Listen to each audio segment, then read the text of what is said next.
नाज़रीन, यहाँ पर एक सवाल और मुझसे किया गया। बारहा ग्रुप्स के अंदर आप देखते हैं कि आप जो है तमाम मसाले के बाज़ ऐसे लोगों को आप भाई कह रहे होते हैं, आपकी ये रवस जो है ये कोई अच्छी नहीं है, और आप आला हज़रत इमाम अहमद रज़ा खां फाज़िल बरेलवी के अगेंस्ट जा रहे हैं। माज़अल्लाह। मैं भाई आप लोगों को वाज़ेह बता दूं, जिस बंदे ने आला हज़रत का नाम लेकर के अपने सिक्के चमकाए, तो वो जो है उनके लिए तो मैं ये बात कर नहीं रहा।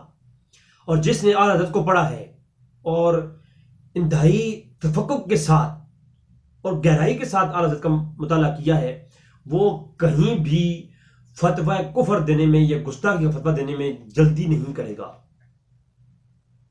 और मैं इस बात पे दावा, मैं हमेशा आपको पता है बड़ा मुस्किन सा बंदा हूं, मैंने कभी दावे तो किए नहीं है ना, लेकिन इस बात में मैं दावा करता हूं। लोग कहते हैं आला हज़रत बड़े मुतशद्दिद थे, जो बंद को काफिर कह दिया, फलां को काफिर कह दिया। किसने कहा है कि आला हज़रत ने फतवा कुफर दिया? सर, आला हज़रत जैसा अजीम शख्स और तर्जुमान तर्जमान अहले सुन्नत, आपकी तो मैं कुर्बान जाऊं।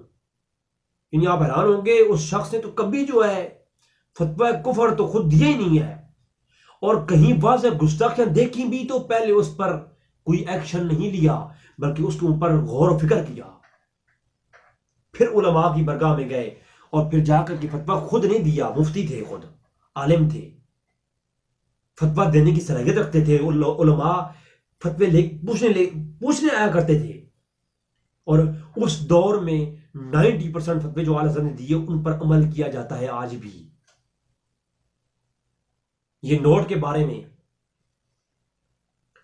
दीगर उलमा फुकहा ने क्या फतवे दिए थे, आला हज़रत का फतवा जो है आज भी काबिल कबूल है। ये बैंककारी के बारे में, ये जो मनी ऑर्डर आप भेजते हैं उसके ऊपर जो फालतू पैसा होता है किराए के तौर पर, उसको उलमा ने सूद कहा, आला हज़रत ने कहा कि ये सूद नहीं है। आज फतवे मौजूद है, अमल आला हज़रत के फतवों पे हो रहा है।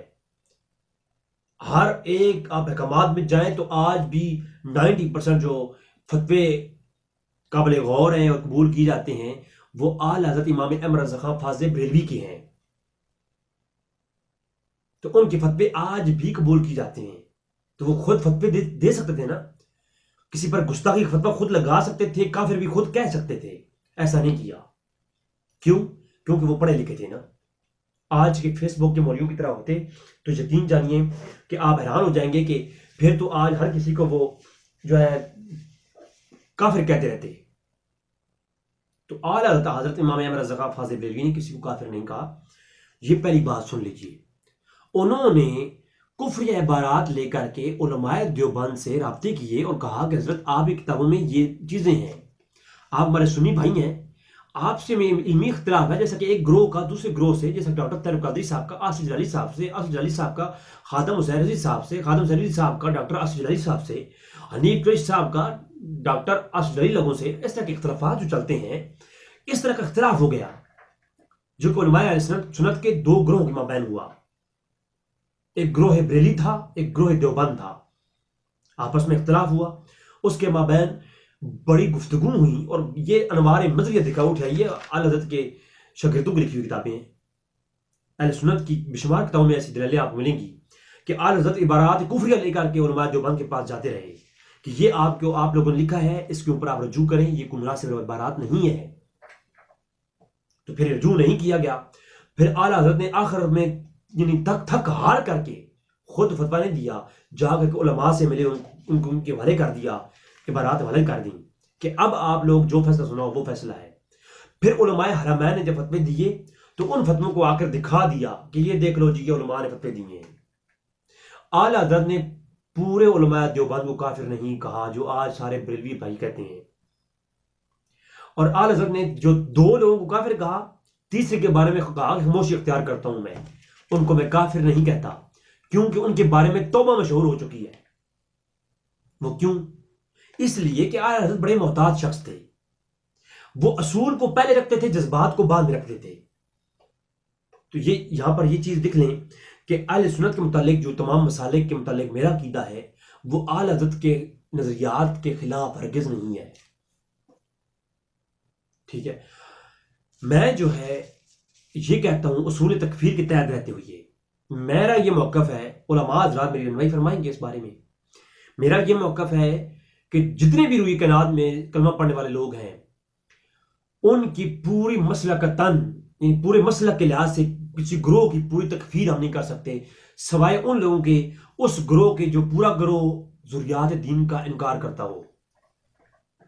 मसलन कदियानी है, वो पूरा ग्रोह एक ही अकीदा रखता है और उस पूरे ग्रोह के अकायद कुफरिया हैं, इसमें शक भी नहीं है। कादियानी मुकम्मल तौर पर काफिर है, जबकि देवबंदियों के हम काफिर नहीं कह सकते साहब को। किसी एक फर्द के किसी अकायद को देख करके उसके जो है अकीदे में जब कुफर पाया जाएगा तो उस एक फर्द के ऊपर फतवा तकफीर होगा, ना कि एक शख्स की कुफर किया हो और उसके पूरे ग्रोह पर फतवा कुफर आ जाए। ऐसा कहीं कोई असूल नहीं है। कुफर एक शख्स करेगा तो जिसके अकायद में हद कुफर तक कोई बात पहुंचती हो तो उसके ऊपर फतवा तकफीर होगा उलमा के असूल के मुताबिक।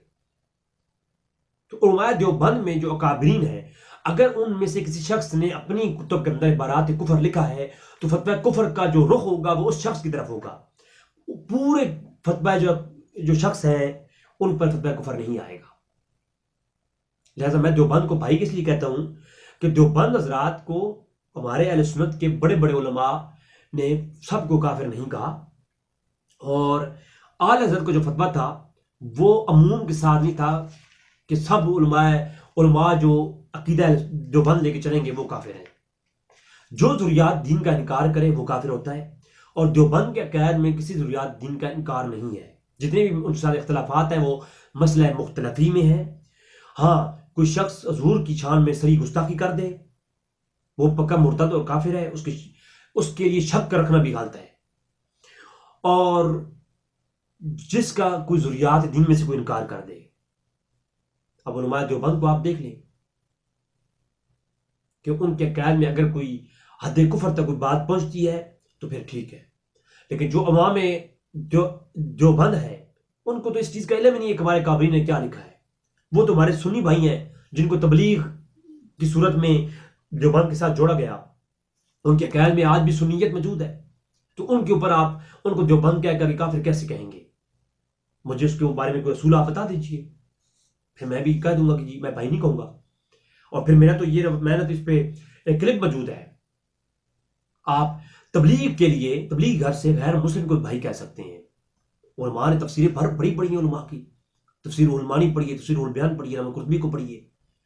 वो पूरी आयात करीमा पेश कर कहते हैं कि जो है गैर मुस्लिम के साथ दोस्ताना ताल्लुकात रखने में कोई हर्ज नहीं, उनको भी आप भाई कह सकते हैं।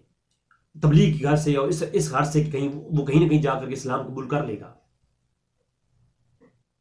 तो फिर जो है जब गैर मुस्लिम को कहा जा सकता है तो देवबंद भाइयों भाई क्यों नहीं कहा जा सकता? अहले सुन्नत के यहाँ मैं तो अल-तशी के बारे में भी ये रवश रखता हूँ। शिया वो हजरात जो खुलफाए राशिदीन की तौहीन नहीं करते, उन पर तबर्रा नहीं करते, उनको हम काफिर नहीं कहेंगे जब तक उनके कैद में कुछ सराहतन कुफर ना हो। शिया अवाम की बात कर रहा हूँ, जाकिरीन की नहीं। तो शिया जो हमारे अमनास हैं वो हमारे भाई हैं। हाँ, अगर उनकी अकायद में ऐसा कुछ है कि वो तबर्रा करते हैं खुलफाए राशिदीन पर तो वो मुर्तद हैं। क्यों मुर्तद है इसके ऊपर दलील सुनिए। वो शिया जो खुलफाए राशिदीन पर सहाबा किराम पर तबर्रा करें वो मुर्तद हैं, काफिर हैं। लोग कहते हैं सहाबा किराम को बुरा भला कहने वाला काफिर नहीं होता। तो ये भी सुन लीजिए, मेरी मुझसे ज्यादा नरम गोशा कौन रखेगा उलमा देवबंद और शिया के लिए? कुछ सुन्नियत में रखेगा नहीं रखेगा। लेकिन एक बात ज़हन नशीन रख लो, ये भी बात मुझसे सुन लो, जो शख्स तबर्रा करेगा वो बकर सिद्दीक पर, उमर फारूक पर, वो मुर्तद और काफिर है। क्यों? सही मुस्लिम की रवायत है, हजूर ने फरमाया जिसने किसी आम मोमिन को काफिर कह दिया, उस तरफ तकफीर की उसकी, या उसे मुशरिक कह दिया, तो अगर उसमें वो चीज ना हुई, यानी शिरक ना हुआ, उसमें कुफर ना हुआ, तो वो कुफर उस पर लौटेगा जो कहने वाला है।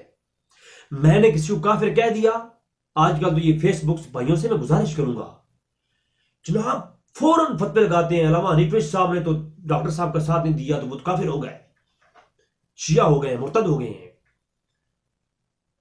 ये सुन्नियों को तोड़ने में बड़ी मदद के साथ हमारे फेसबुक के मुफ्तियान इकराम का बड़ा हाथ है।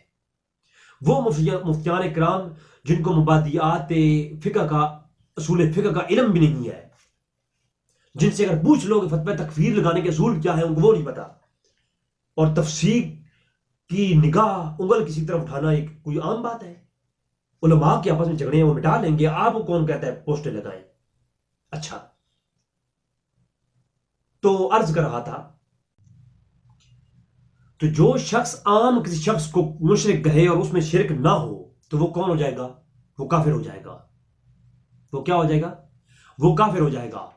और जिस शख्स, एक आम शख्स, यानी कोई मुझे काफिर कहे और मुझ में कुफर ना हो, मुझे काफिर कहने वाला एक गुनहगार शख्स हूं मैं, एक ऐसा शख्स हूं जिसे अपने ईमान का कोई अता पता नहीं है, मेरे पास कोई सर्टिफिकेट लिखा हुआ नहीं है, मेरे पास कोई सनद नहीं है कि मेरा ईमान कामिल है, और मुझ में कुफर नहीं है, मेरे कैद में मेरे पास कोई सनद नहीं है। लेकिन वो हस्तियां, अबू बकर सिद्दीक फिल जन्ना, उमर फिल जन्ना, जिनके पास सर्टिफिकेट है जन्नत के और उनके पास ईमान की जो है असनाद मौजूद है, जो उनको काफिर कह देगा, जो एक आम शख्स को काफिर कहे वो तो हो जाएगा काफिर, और जो फिर अबू बकर सिद्दीक को काफिर कह दे, उनके ऊपर तबर्रा करे, तो फिर वो बदरी के ऊला काफिर हो जाएगा। ये चीज भी आप ज़हन में रख लें। कोई ये ना कहे कि जनाब मैं हर शिया का साथ नहीं दूंगा। जो शख्स अवाम नास में, जो बेचारे जिन भाइयों को जाकरीन ने बरगला के उनके अकायद में गंदगी डाल रखी है, ये उनके लिए बात कर रहा हूं। लिहाजा मैं इस चीज के ऊपर भी आपको वाज़ेह कर दिया कि मेरा अकीदा ये है कि किसी शख्स के वज़ातन जब उसके अकायद में कुफर ना होगा तो हम उसको किसी काफिर नहीं कहेंगे, कोई भी हो। ठीक है, तो तमाम मसाले के बारे में मेरी ये राय है, चाहे वो अहले सुन्नत जमात देवबंदी हो, बरेलवी हो, वो अहले हदीस हो, वो किसी मसलक से शिया हो, उनके बारे में मैं किसी की तकफीर वाज़ेह नहीं कहता, उसके ऊपर फतवा कुफर नहीं हम लगा सकते जब तक कि उसके कैद में कोई कुफर हम देख ना लें। अब शियों में ऐसे कई शिया मैंने देखे जो अबू बकर सिद्दीक को रज़ी अल्लाह कहते हैं, अब उनके ऊपर जो फतवा लगाएगा काफ कुफर होने का, वो बंदा जालिम नहीं है तो क्या है? तो ये चीज भी वजाहत के साथ आप समाअत फरमा लें। अब अगला सवाल जो किया गया वो ये था